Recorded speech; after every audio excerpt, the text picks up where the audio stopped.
Hello students, आज हम लोग अपने डिडक्शंस में 2 से 3 नए सेक्शंस करेंगे और साथ साथ उनके न्यूमेरिकल भी खत्म करेंगे।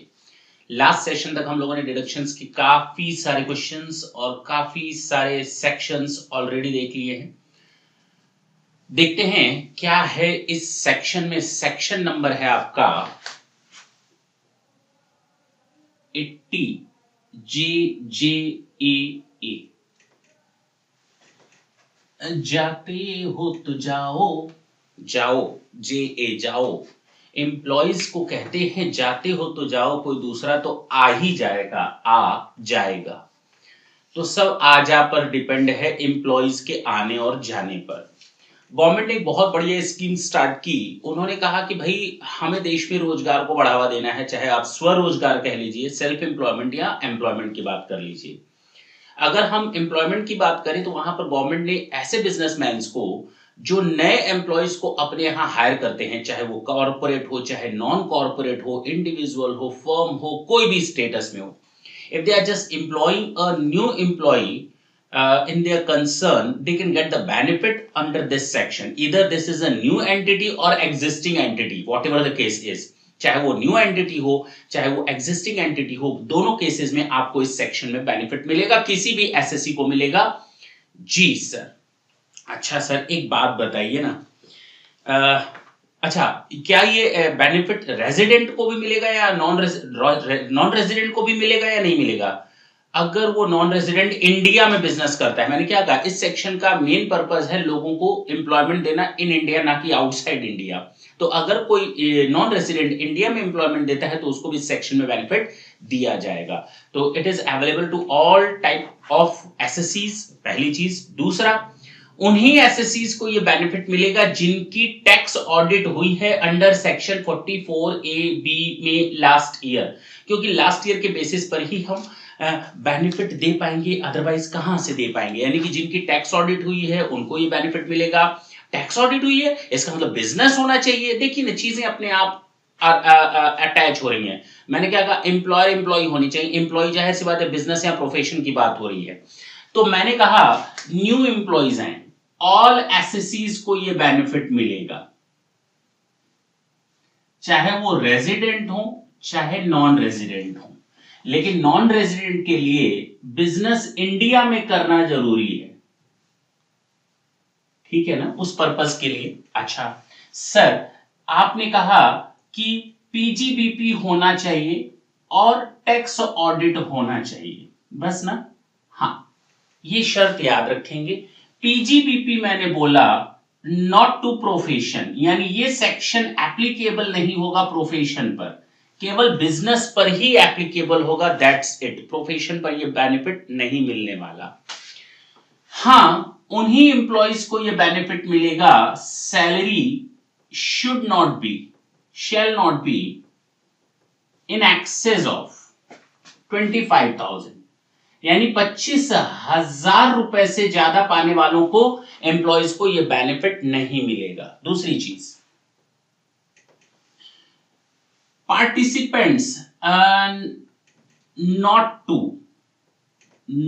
टू किनको नहीं मिलेगा? जो नॉट पार्टिसिपेंट्स होंगे इन रिकॉग्नाइज्ड प्रोविडेंट फंड में।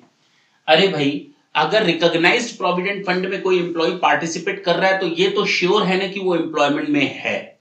तो गवर्नमेंट ने बेस बनाया, एक तो 25,000 रुपए से ऊपर वालों को हटा दिया, दूसरा उस एम्प्लॉयज का बेनिफिट इस कंपनी को नहीं मिलेगा। भाई, रोजगार का मतलब क्या होता है? जो आम पब्लिक है, नॉर्मल पब्लिक है। 25,000 प्लस पाने वाले थोड़े स्पेसिफिक हो गए, वहां पर तो कंपनी को एम्प्लॉयड करना ही करना था अपने लिए, बेनिफिट के लिए। तो 25,000 से कम वालों को रखा गया, 25,000 से कम वालों को रखा गया, और ऐसे लोगों को रखा गया जो पार्टिसिपेंट्स हैं आरपीएफ में। अगर आरपीएफ में पार्टिसिपेंट्स नहीं है तो आपको इस सेक्शन में उन एम्प्लॉयज पर बेनिफिट नहीं मिलेगा जो आरपीएफ में पार्टिसिपेंट्स नहीं है। इसका मतलब कैजुअल वर्कर्स, को वर्कर्स, आउट वर्कर्स, इन पर ये बेनिफिट नॉर्मली नहीं मिलता, क्योंकि इन पर आरपीएफ एप्लीकेबल नहीं होता। अब बात समझ में आई? हाँ सर। कुल मिलाकर अभी तक यही समझा गया कि हर तरह के एम्प्लॉयमेंट पर इस तरह का बेनिफिट मिलता है, हर तरह के एसएससी को इसका बेनिफिट मिलता है। बिजनेस होना चाहिए, प्रोफेशन पर ये बेनिफिट नहीं मिलता। ऐसे एम्प्लॉयज पर बेनिफिट मिलता है जिनकी सैलरी 25,000 रुपए तक होनी चाहिए, उससे ज्यादा ना होनी चाहिए। ऐसे एम्प्लॉयज पर बेनिफिट नहीं मिलता जो आरपीएफ पे कॉन्ट्रीब्यूशन नहीं करते, और साथ ही साथ ऐसे एम्प्लॉयज को बेनिफिट नहीं मिलेगा not employed 240 days or more during the previous year। यानी अब कोई बंदा आया है 100 दिन हुआ है, उस केस में भी आप बेनिफिट ले लो, पॉसिबल नहीं है। उस एम्प्लॉय का आपके कंसर्न में 240 दिनों तक काम करना जरूरी है कम से कम, लेकिन इस 240 को 150 डेज कहा गया इन केस ऑफ अपैरल के केस में, फुटवियर के केस में और लेदर के केस में। तो ये याद रखना पड़ेगा आपको कि कम से कम 240 दिनों का एम्प्लॉयमेंट होना चाहिए या उससे अधिक का होना चाहिए ड्यूरिंग द प्रीवियस ईयर। अरे सर, मान लीजिए मैंने कोई एम्प्लॉय रखा है इस साल, मैंने कोई एम्प्लॉय रखा है इस साल 18-19 प्रीवियस ईयर में, मेरी बात ढंग से सुनेंगे, 18-19 प्रीवियस ईयर में मैंने कोई एम्प्लॉय रखा है, 200 दिन उसने काम किया। क्या उसको दिए जाने वाले सैलरी को अमाउंट को क्या हम शामिल करेंगे या नहीं करेंगे? नहीं करेंगे। मैंने कहा ना कम से कम 240 दिनों का एम्प्लॉयमेंट होना चाहिए। अच्छा, तो सर इसको माना ही नहीं जाएगा? नहीं, मैंने ऐसा नहीं कहा। 1920 में अगर ये 240 डेज प्लस हो जाता है तो हम मान लेंगे कि उसका एम्प्लॉयमेंट इस साल से हुआ है for the purpose of getting the benefit of this section 80 JJAA। ये मान लेंगे 80 JJAA के पर्पस से कि उसका अपॉइंटमेंट 18-19 को नहीं हुआ है बल्कि 1920 को हुआ है, बशर्ते वो नेक्स्ट ईयर सब्सिक्वेंट ईयर में काम करता है और कम से कम 240 दिन कंसर्न में रहता है। अच्छा सर, ये बात तो पक्का समझ में आ गया। एक बात और बता दीजिए, कितना बेनिफिट मिलेगा? सारा? ना, ऐसा नहीं है। आपको बेनिफिट मिलेगा, डिडक्शन की लिमिट होगी 30% of additional employee cost incurred during the previous year, और ये बेनिफिट 3 इयर्स तक मिलेगा इन टोटालिटी। मेरे कहने का मतलब ये मत समझ लीजिएगा कि 30% का, मान लीजिए 10 लाख रुपए आया एडिशनल एम्प्लॉय कॉस्ट और 30% आता है 3 लाख, तो ऐसा नहीं है 1 लाख इस साल, 1 लाख अगले साल, 1 लाख उसके अगले साल। ना, मैंने ऐसा नहीं कहा। 30% का रेगुलर बेनिफिट 3 लाख आपको 3 सालों तक बेनिफिट मिलेगा। ध्यान देंगे इस चीज को। और ये भी याद रखेंगे, मैंने ये भी कहा है, न्यू बिजनेस हो या ओल्ड हो उससे कोई फर्क नहीं पड़ता, एग्जिस्टिंग हो या न्यू हो, दोनों बिजनेसेस पर इसका बेनिफिट मिलता है। अब बात समझ में आई? ये पूरा आपका सेक्शन है, जल्दी से इसको नोट कर लें तो हम लोग इसके रिलेटेड 1-2 क्वेश्चंस करने की कोशिश करेंगे। हाँ, ये जो एडिशनल एम्प्लॉय कॉस्ट है इसका कैलकुलेशन कैसे होगा? मान लेते हैं 2 मिनट के लिए, सपोज करते हैं मेरे पास 18-19 में 50 एम्प्लॉय थे और 18-19 में 20 एम्प्लॉय छोड़कर चले गए, तो मेरे पास बचे कितने? 30। अब मेरे पास 40 नए एम्प्लॉय और मैंने रिक्रूट किए, तो टोटल कितने हो गए? 70। तो एडिशनल एम्प्लॉय कॉस्ट कितने पर मिलेगी? 70 में से 50 जाएगा 20। यानी अगर मैं केवल 20 के बदले 20 रख देता तो टोटल 50 आता, तो आपको मिलता 0, कोई बेनिफिट नहीं मिलता।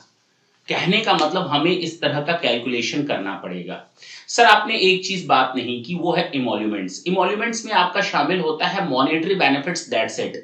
Monetary benefits including allowances. मेरी बात ढंग से समझेंगे, एक बार ढंग से दिमाग में बैठा लें, बिल्कुल दिमाग में ज्यादा कचरा फैलाने की जरूरत नहीं है। जितनी कम बातें, जितनी सटीक बातें, उतना ज्यादा दिमाग में वो चीज रिटेन रहेगी।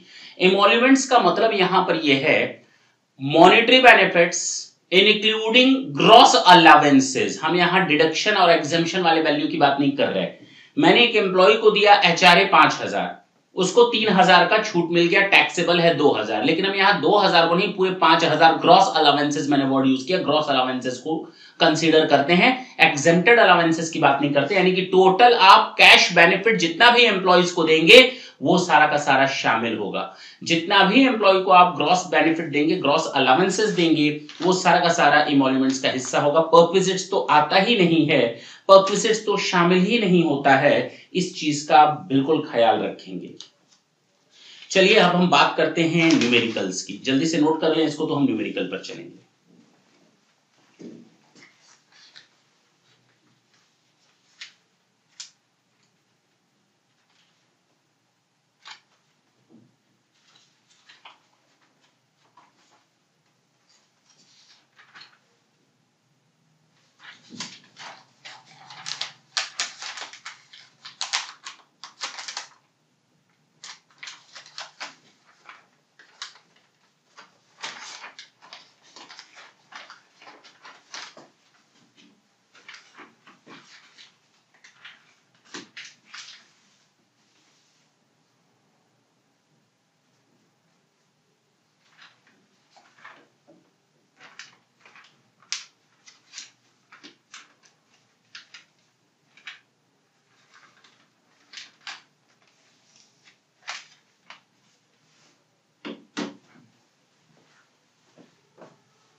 क्वेश्चन क्या कहता है, क्वेश्चन जरा ढंग से सुनेंगे। एक पार्टनरशिप फर्म है, उसने आपको डिटेल दी है, उसने आपको डिटेल दी है,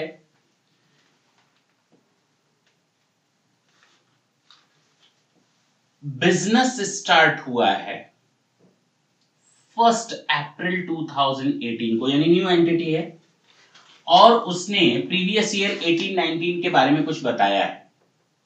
डेट ऑफ अपॉइंटमेंट, नए एम्प्लॉयज का अपॉइंटमेंट हुआ है 1 अप्रैल 18 को, 1 जून 18 को, 1 जुलाई 18 को एंड 1 अक्टूबर 18 को।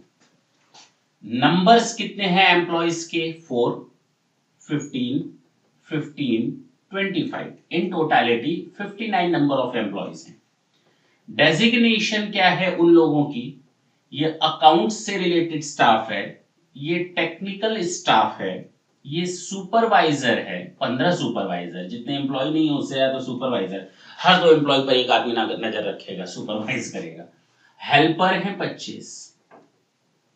अच्छा, इमोल्यूमेंट्स कैलकुलेट करके दिया हुआ है हमको 20,000, ठीक है, 25 के नीचे है 25,000, ठीक है, इसका भी बेनिफिट मिल जाएगा 30,000। बेटा 80 JJAA के पर्पज से इसको तो गायब कर दो, अभी से गायब कर दो, आगे सोचने की बात ही नहीं है, ठीक है ना।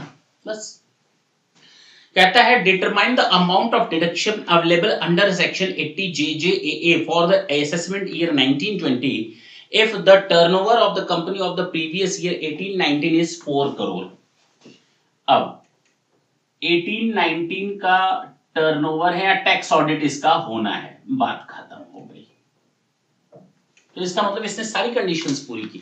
एक तो बिजनेस है, एसएससी सारे होते हैं, बिजनेस है, प्रोफेशन का केस नहीं है। दूसरा, इसका नया बिजनेस है, ठीक है, नया पुराना, टैक्स ऑडिट हुआ है, और हम 25,000 रुपए वाले से ऊपर को शामिल नहीं करेंगे, ये मानते हुए कि ये लोग प्रोविडेंट फंड में कंट्रीब्यूट करते हैं, रिकॉग्नाइज प्रोविडेंट फंड में पार्टिसिपेट करते हैं, उनको हम दे रहे हैं। बस कंप्यूटेशन हम स्टार्ट करते हैं, कैसे करेंगे।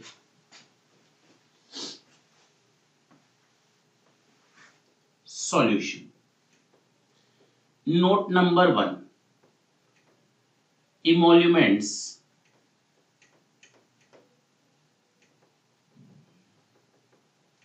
in excess of rupees 25,000 per month will not be covered under section 80 JJAA. First thing. Note number 2, अगर हम हेल्पर्स की बात करें, तो क्या 240 दिन होते हैं? अक्टूबर, भाई सीधे सीधे 6 महीना हो गया ना, 180 डेज के आसपास आ रहा है, तो भैया इस पर भी ये बेनिफिट नहीं मिलेगा। क्यों नहीं मिलेगा? Employees employed during the previous year for less than 20 to 40 days shall also not covered.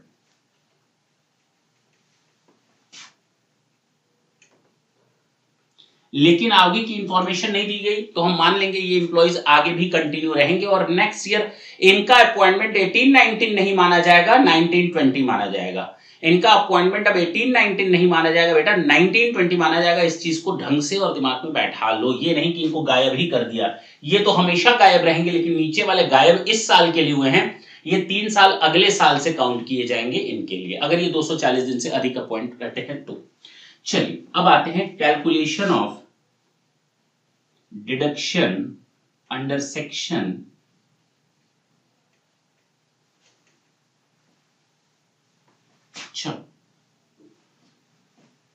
First April 18 को जो अपॉइंट हुए हैं 20,000 पर मंथ के हिसाब से 4 लोग हैं, यानी एक महीने का इतना, और पूरे 12 महीने के लिए निकालना है, ये आ गया कैलकुलेशन। चलो, और 1 जून 2018 को जो 25,000 पर मंथ है और 15 लोग हैं और इनका 12 महीने का कैलकुलेशन नहीं होगा, अप्रैल में ही छूट जाएगा, 2 महीने यानी केवल 10 महीने का कैलकुलेशन होगा। तो कितना हो जाएगा? 9,60,000 फर्स्ट टाइम, फर्स्ट वाले में, एंड सेकेंड वाले में हो जाएगा 37,50,000। एडिशनल एम्प्लॉय कॉस्ट एलिजिबल आप कह सकते हैं ना, तो ये हो जाएगा 9,60,000 ऐड कर लेंगे 47,10,000 डिडक्शन अंडर सेक्शन 80 JJAA।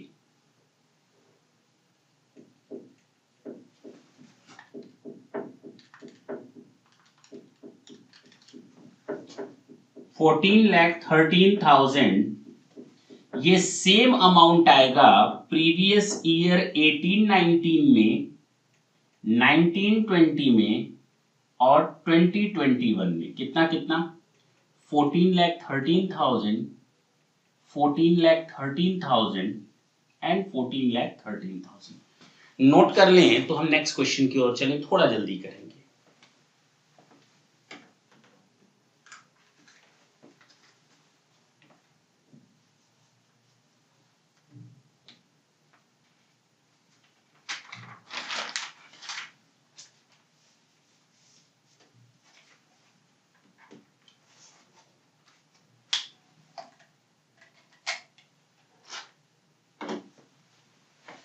हटा दे।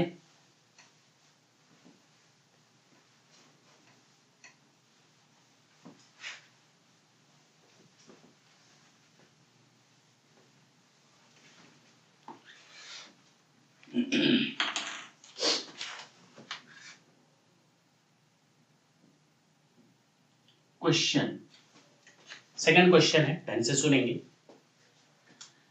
Mister Satya is a manufacturer of goods in a factory located in Navi Mumbai. ठीक है। On 1 April 18 there were 120 workmen, यानी 1 अप्रैल 18 को 120 एम्प्लॉइज पहले से लगे हुए हैं लास्ट ईयर से।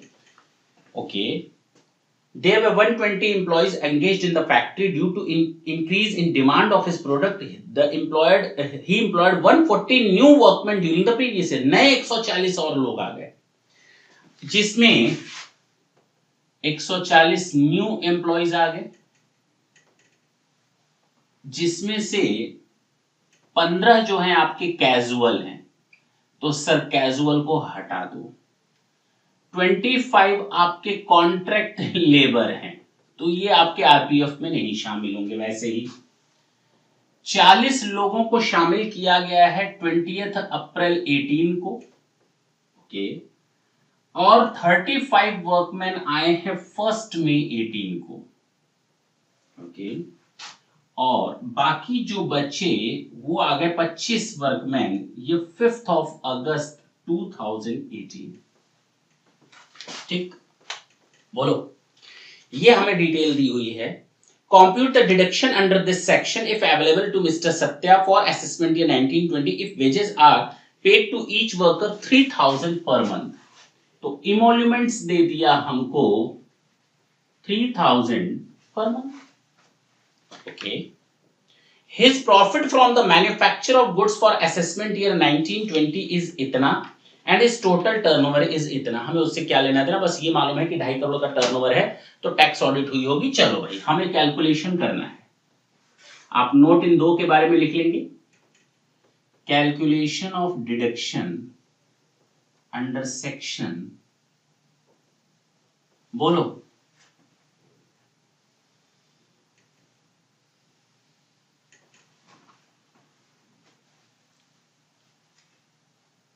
जरा देखो तो 40 40 80 100 30 140 यानी 120 तो पुराने हो गए, टोटल मिलाकर 260 हो गए।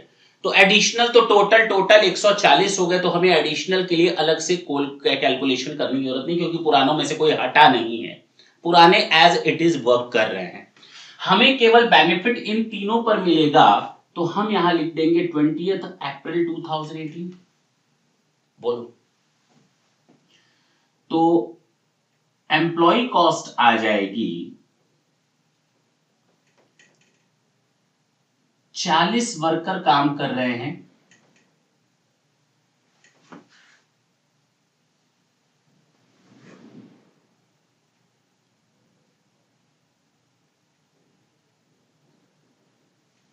ग्यारह महीने प्लस 40 वर्कर काम कर रहे हैं 1 महीना।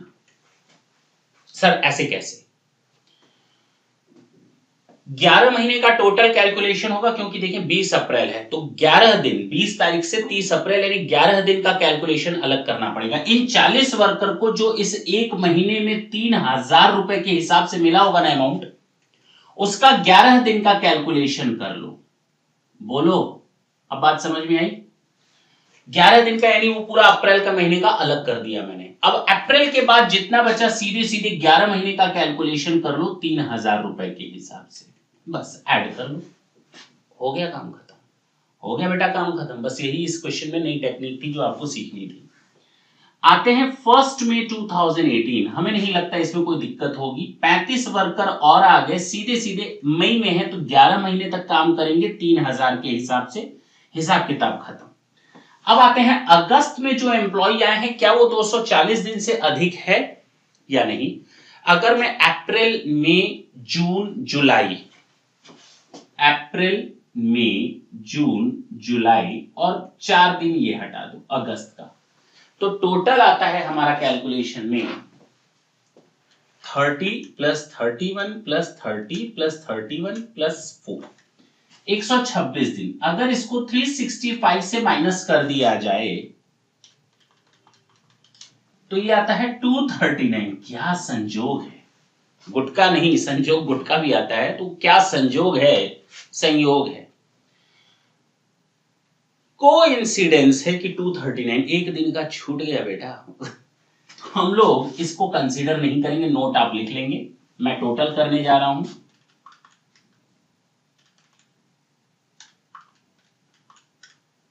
44,000 ये आ जाएगा 1,64,000, ऐसे नहीं आएगा ना। अच्छा 1,64,000 और 35 into 11 into 3000, 11,55,000।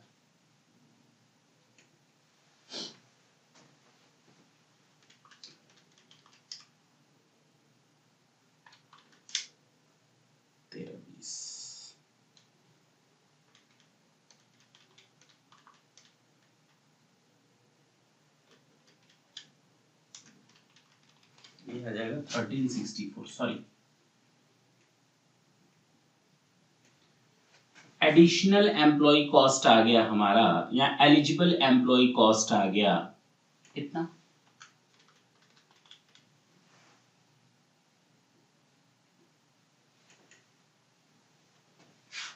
Deduction under section 80 JJAA as at the rate of 30%. 755 700 755 700. That's it. This is a solution. 3 साल तक मिलता रहेगा, हर एक साल 755 700 के हिसाब से। उम्मीद करते हैं समझ में आया होगा, कहीं कोई दिक्कत नहीं है, नोट करें।